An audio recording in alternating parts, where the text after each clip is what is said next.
In 465 BCE, as dawn broke over Persepolis, screams echoed through the marble halls of the Persian palace. A servant girl, no more than 16, was dragged before the throne, her face veiled, her fate already decided.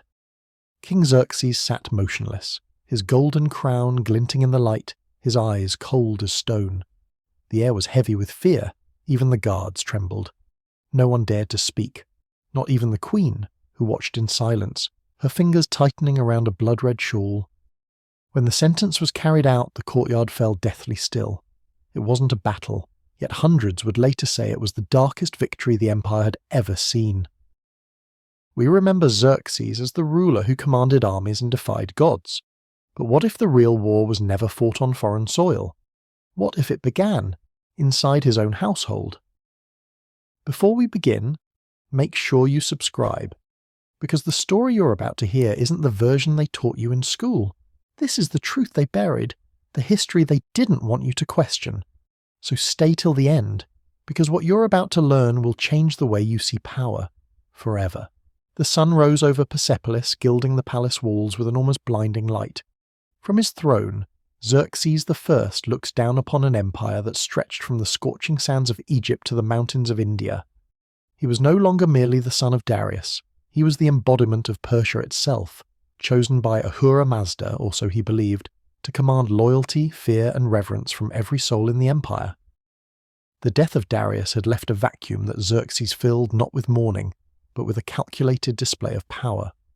Lavish ceremonies, massive constructions, and religious rituals affirmed his divine authority. Temples rose where none had stood before, adorned with gold, lapis, and stone carved into shapes of gods and kings intertwined. Each parade, each procession, each audience with nobles reinforced the idea that he was untouchable, omniscient, almost godlike. Yet behind the brilliance of his empire, the shadows of obsession began to gather. Military campaigns that once inspired loyalty now fed his ego. War trophies became symbols of superiority, and even whispers of dissent, no matter how faint, were noted. Xerxes' mind started to see threats where none existed, enemies in friends, conspiracies in compliments. The seeds of paranoia had been sown in the fertile soil of unchecked power. Inside the palace, life was a spectacle of opulence. Marble floors reflected the flicker of countless oil lamps. Tapestries dyed with the most vivid pigments hung from ceilings that seemed to touch the sky. Courtiers bowed at every step, eunuchs whispered every command, and concubines vied for attention with fearful precision. Every glance, every gesture, every misstep was recorded in the invisible ledger of loyalty and disobedience. Yet luxury in Xerxes' court was inseparable from terror. The same halls that dazzled the eyes concealed traps for the unwise. A favoured noble could fall from grace in a single evening. A servant's whispered complaint could result in public humiliation or death. Each lavish banquet, each intricate ceremony, was a performance designed to remind everyone of the king's absolute dominion. Even love was measured against fear, and even family loyalty was tested with silent threats and subtle punishments. It was a palace where obedience was not only expected but ingrained through psychological manipulation. Fear was the thread that wove through the silk tapestries, the gold chalices, and the perfumed gardens. Those who thrived did so by submission. Those who failed disappeared into shadows that even the most loyal guards dared not question. In this gilded cage, the first cracks in humanity appeared. Cracks that would widen into devastation.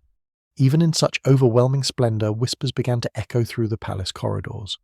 Nobles grumbled quietly, generals doubted the king's judgment, and servants murmured about punishments that seemed increasingly arbitrary.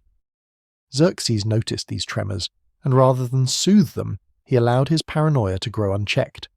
He began testing loyalty in cruel ways, ordering servants to endure public shaming, questioning the motives of those who had served him for decades, and punishing minor errors with a severity that shocked even hardened guards.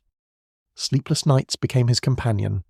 Candles burned low as he sat in private chambers, reading reports of every act of dissent, every subtle insult, every fleeting expression of fear or resentment. Even allies were suspected, their loyalty doubted. Trust became impossible, love became dangerous. The mind of a king, once brilliant in strategy and vision, now twisted into a labyrinth of suspicion, obsession, and dread. The empire outside remained vast, powerful, and seemingly untouchable, but inside the heart of Persia was rotting. The seeds of terror planted in those early days would grow, and soon the palace would become a crucible of cruelty. Whispers of rebellion were only the beginning. The first signs of darkness inside Xerxes' household had emerged, and nothing could stop the horrors that were yet to come. The palace was a theatre, but the drama unfolded far from the public eye. In the gilded corridors, beneath the glittering chandeliers and behind the veils of perfumed silk, rivalries festered like poison. Consorts eyed one another with a predatory patience, their smiles hiding daggers sharper than any blade.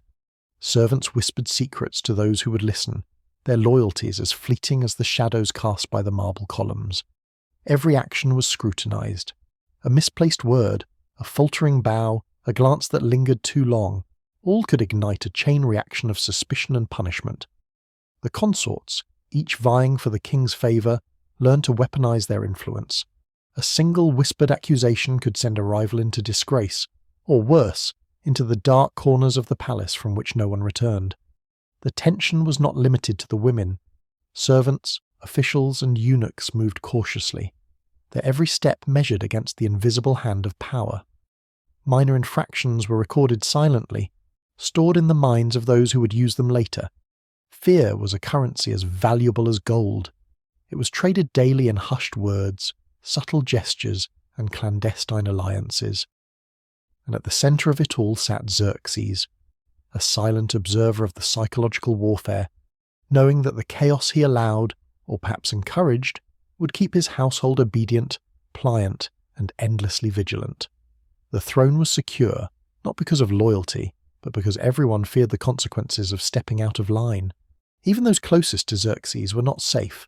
Advisors and high-ranking officials, men who commanded armies and managed provinces, were constantly reminded of their place in the household hierarchy. One misstep, a delayed report, a disagreement in private, a word spoken too boldly, could strip a man of dignity, reputation, or even life. Servants whispered of punishments that were never officially recorded, acts of cruelty so precise and deliberate that they shattered minds before bodies. Sleep was stolen, meals were denied, and threats were embedded in everyday orders. Loyalty was demanded, but it was coerced, enforced through a mixture of terror, manipulation, and the quiet promise of ruin. Even those who had earned Xerxes' trust discovered that nothing was permanent. Friends became rivals, confidants were replaced with spies. Every gesture of a loyalty was tested, every word weighed, and when someone faltered, the punishment was public, or at least widely known enough to serve as an example.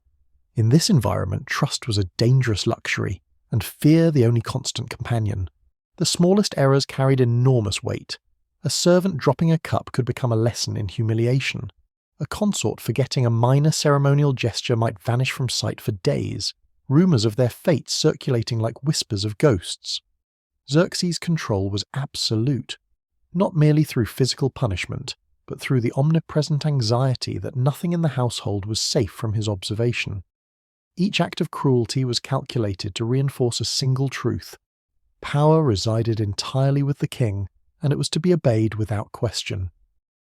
Even the whispers of dissent were crushed before they could reach the ears of those who might intervene. The palace, beautiful to the outsider, was a labyrinth of fear and deception, and survival required a constant performance of perfection, vigilance, and compliance. And yet the horrors were hidden behind smiles, behind music, behind gardens and fountains. To the world outside, Xerxes appeared a ruler of wisdom and strength, but inside the palace he reigned through shadows, and every secret betrayal, punishment, and act of terror was a brick in the foundation of his absolute control. The palace walls gleamed with opulence, yet within them humanity was fractured. Every whispered rivalry, every silent punishment, every coerced act of loyalty was a testament to the darkness that can thrive behind grandeur. Fear, not love or loyalty, was the true architect of Xerxes' power. Life within Xerxes' palace was a carefully choreographed performance, but one played under constant fear. Every movement, every word, every glance was measured, analysed, and recorded, whether by spies, eunuchs, or the ever-watchful king himself. The servants, concubines, and advisors lived in a perpetual state of hypervigilance, haunted by the knowledge that a single misstep could bring humiliation or disappearances that no one dared speak of. Isolation was a weapon as potent as any sword. Rooms were luxurious but confining. Lavish banquets were overshadowed by invisible threats. The psychological weight of constant surveillance carved deep scars into minds already bending under obedience. Even those who served faithfully found themselves trembling at the softest word of command, unsure if they had pleased the king or merely postponed punishment. Humiliation was a daily ritual. A mispronounced title, a fumbled gesture, or the wrong expression at the wrong time could invite shame cloaked as discipline. Every reprimand was performed with precision, designed to remind the household that no beauty, wit, or charm could shield anyone from Xerxes' control.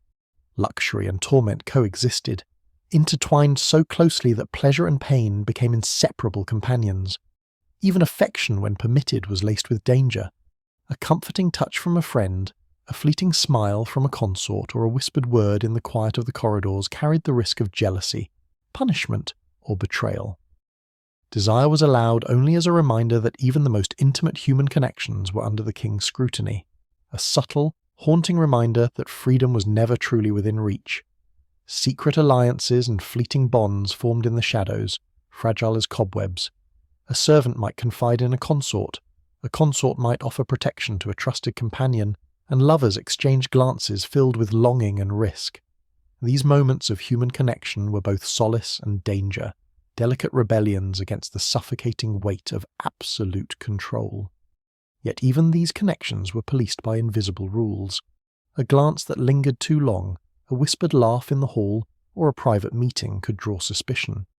Punishments were swift, subtle, or humiliating, leaving scars that could never be erased. Desire became a currency of fear. Intimacy was simultaneously a comfort and a trap. The palace's hidden passages, gardens behind high walls, empty chambers, shadowed balconies, offered fleeting escapes. But freedom was always temporary. Every alliance, every secret tryst carried the risk of discovery, turning hope into terror. In this environment, trust was a dangerous luxury, and the heart learned to hide as carefully as the eyes. Even small acts of defiance were noticed. A servant who dared to question an order, a consort who sought to influence the king, even a fleeting moment of disobedience was enough to invite fearsome retribution. The first signs of rebellion never blossomed into change. They were snuffed out quietly, efficiently, leaving only whispers of courage drowned by terror. Xerxes' power extended into the smallest details of life, a web of control so complete that any attempt at resistance risked ruin. The fear was both physical and psychological, an unrelenting pressure that bent human will into submission. Even the bravest hearts learned to obey, to smile when commanded, and to hide their sorrow, desire, and anger behind the walls of the gilded cage. By the time a whispered act of defiance could gather momentum, the lessons of fear had already done their work. Desire, ambition, and loyalty alike were reshaped into shadows, carefully managed, carefully controlled. Behind the splendor, behind the silks and gold, the true story was one of invisible suffering, of lives quietly broken, of hearts crushed in the pursuit of a king's twisted idea of perfection. In Xerxes' palace, the heirs were not merely children of royalty, they were instruments in a game of survival and power. From a young age they were moulded, observed, and measured, their every word, gesture, and expression scrutinized. Favoritism was a dangerous tool. A son or daughter might be elevated one day, only to fall from grace the next, depending on the whims of the king or the subtle manipulations of a consort vying for influence. Lessons were drilled with an intensity that left no room for hesitation or doubt. Displays of courage were applauded only if they aligned with the king's vision. Displays of defiance or independent thought were punished in ways designed to leave lasting impressions. Children learned early that obedience was not just expected, it was a lifeline. Even love between siblings was strained, often undermined by rivalry, jealousy, and the quiet fear that one misstep could erase them from favour or memory. Yet behind the silken curtains, secret struggles brewed. An heir might cling to fleeting moments of freedom or comfort, stolen glances exchanged with a trusted confidant, whispered assurances in empty corridors. These fragile acts of resistance were lessons in survival, teaching the next generation that loyalty was conditional, that power could never be trusted, and that even bloodlines were shackled by fear. Xerxes' obsession with control extended to the extended royal family. Uncles, cousins, and distant heirs were not spared scrutiny or manipulation. Alliances were enforced through fear as much as through diplomacy. Marriages were arranged not for affection, but to bind rivals into obedience, to consolidate influence, or to create silent weapons against those who might challenge the throne. Betrayals became common, sometimes subtle, sometimes fatal. A cousin speaking out of turn could vanish, a relative's loyalty could be tested by a minor favour or task, and failure to comply could result in disgrace or more severe private punishments that history would not record. The palace became a web of coerced alliances, where the lines between family, rival and servant blurred under the weight of absolute power. Even the most trusted family members lived in perpetual anxiety, navigating the treacherous waters of the court. A word misheard, a glance misinterpreted, or a secret favour shown could spiral into consequences so severe that it served as a warning to all. No one was exempt from the king's reach. Some resisted, quietly or openly, and paid the ultimate price.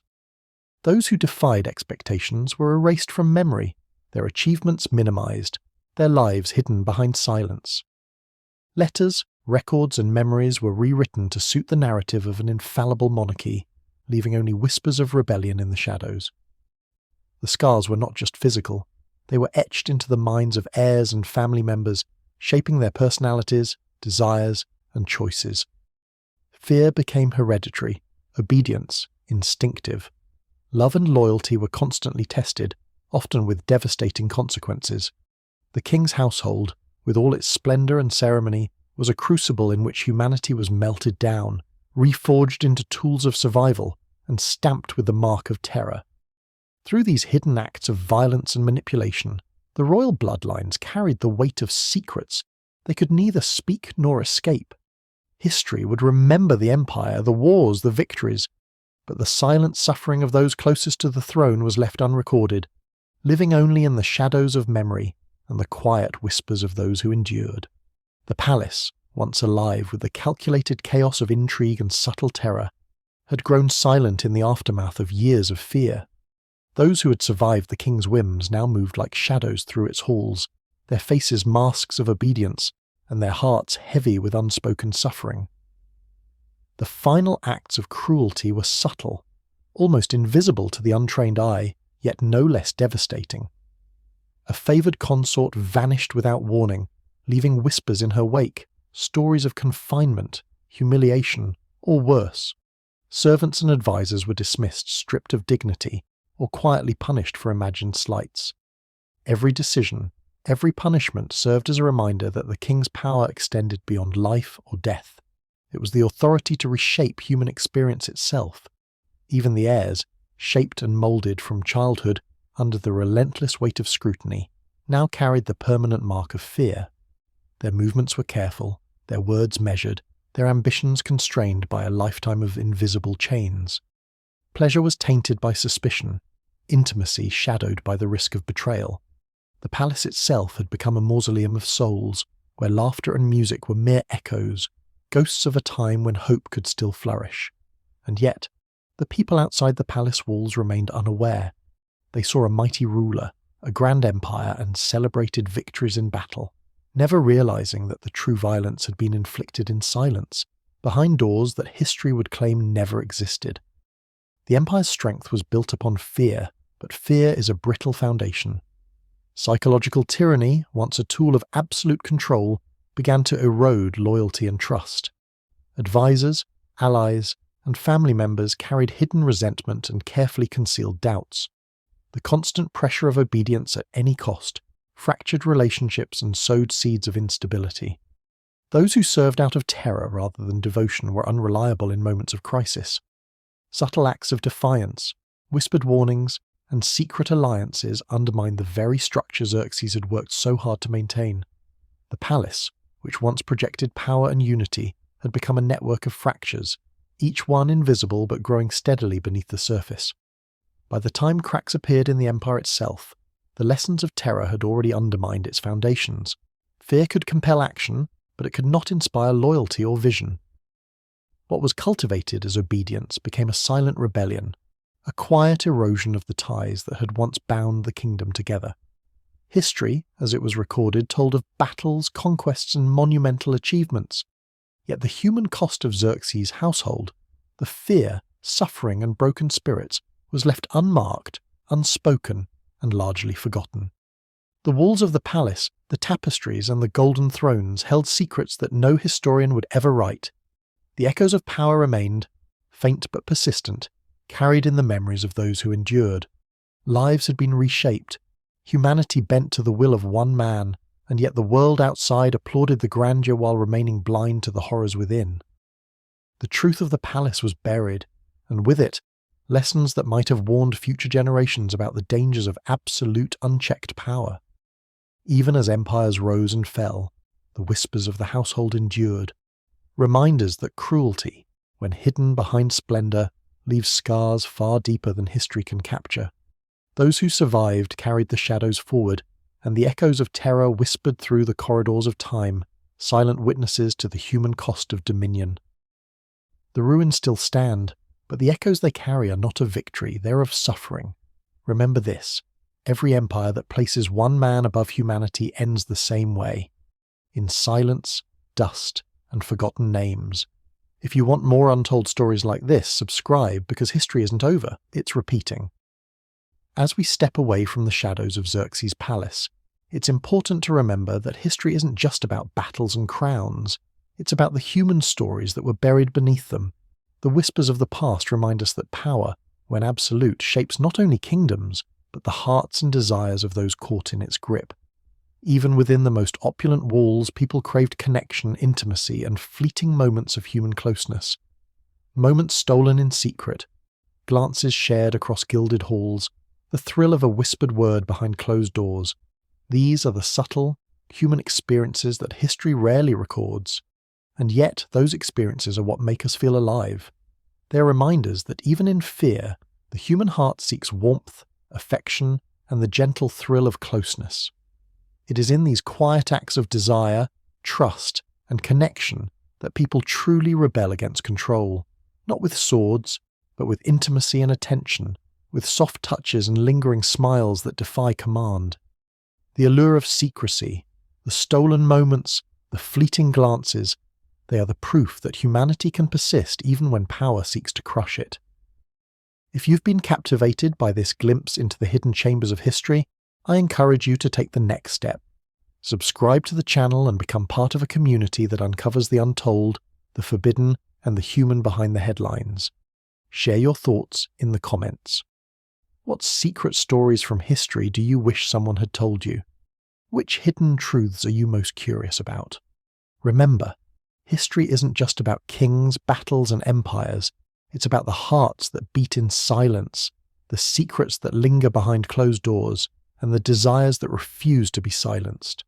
By subscribing, you not only explore the dark and fascinating corners of the past, but you also honor the subtle acts of courage, intimacy, and rebellion that define humanity itself. Don't let these stories be forgotten. Join us, and let's uncover history together, one shadowed chamber at a time.